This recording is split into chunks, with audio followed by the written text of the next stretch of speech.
Assalamualaikum warahmatullahi wabarakatuh. Perkenalkan, nama saya Lutfi Maulana. Di sini saya akan menjelaskan tentang konsep dasar akuntansi manajemen. Konsep dasar akuntansi manajemen. Konsep dasar akuntansi manajemen terbagi menjadi 6 bagian. Yang pertama, definisi akuntansi manajemen. Yang kedua, sudut pandang akuntansi manajemen. Yang ketiga, penggolongan informasi akuntansi manajemen. Yang keempat, tujuan umum informasi akuntansi manajemen. Yang kelima, model operasional akuntansi manajemen.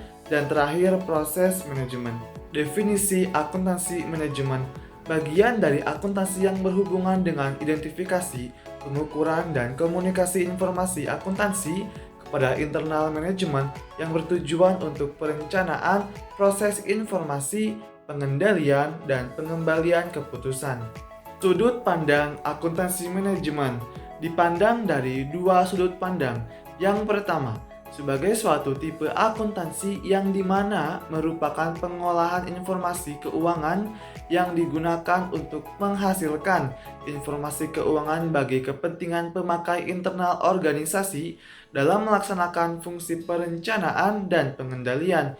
Yang kedua, sebagai suatu tipe informasi yang dimana merupakan tipe informasi kuantitatif yang menggunakan uang sebagai satuan ukuran yang digunakan untuk membantu manajemen dalam proses pengelolaan perusahaan. Penggolongan informasi akuntansi manajemen dapat dihubungkan dengan tiga hal. Yang pertama, objek informasi atau akuntansi penuh ialah seluruh aktiva, seluruh pendapatan yang diperoleh dan atau seluruh sumber daya yang dikorbankan suatu aspek informasi.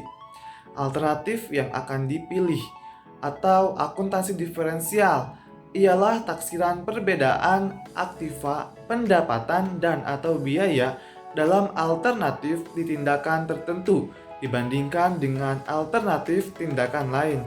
Yang ketiga yaitu wewenang manajer atau akuntansi pertanggungjawaban, ialah informasi aktiva, pendapatan, dan atau biaya yang dihubungkan dengan manajer yang bertanggung jawab atas pusat pertanggungjawaban tertentu.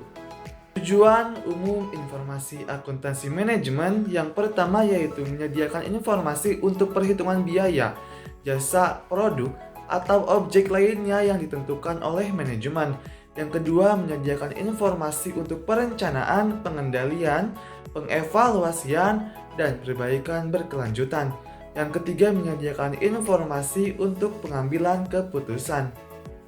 Model operasional sistem informasi akuntansi manajemen.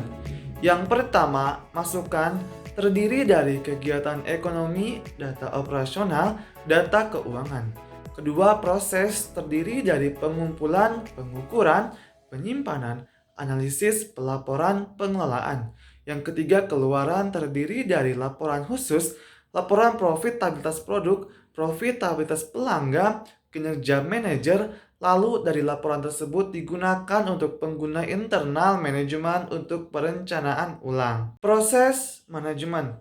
Pertama, didefinisikan sebagai aktivitas-aktivitas perencanaan, pengendalian, dan pengambilan keputusan. Yang kedua, mendeskripsikan fungsi-fungsi yang dilaksanakan oleh prime manager dan pekerja yang diberdayakan. Ketiga, pemberdayaan pekerja ialah pemberian wewenang kepada orang yang operasional untuk merencanakan, mengendalikan, dan membuat keputusan. Mengapa para manajer membutuhkan akuntansi manajemen? Karena untuk mengidentifikasi masalah, memecahkan masalah, dan mengevaluasi kerja, pada dasarnya informasi akuntansi manajemen membantu manajer menjalankan perannya dalam perencanaan, pengendalian, dan pengambilan keputusan. Baru akuntansi manajemen. Pertama, dikembangkan sistem akuntansi manajemen berdasarkan aktivitas. Kedua, fokus diperluas dengan orientasi pada pelanggan dengan penetapan posisi strategis dan mengelola rantai nilai. Ketiga, penekanan pada waktu, kualitas, dan efisiensi untuk mengamankan dan mempertahankan keunggulan bersaing. Keempat, munculnya bisnis secara elektronik, e-business, yang mensyaratkan sistem akuntansi manajemen untuk menyediakan informasi untuk menghadapi lingkungan baru ini.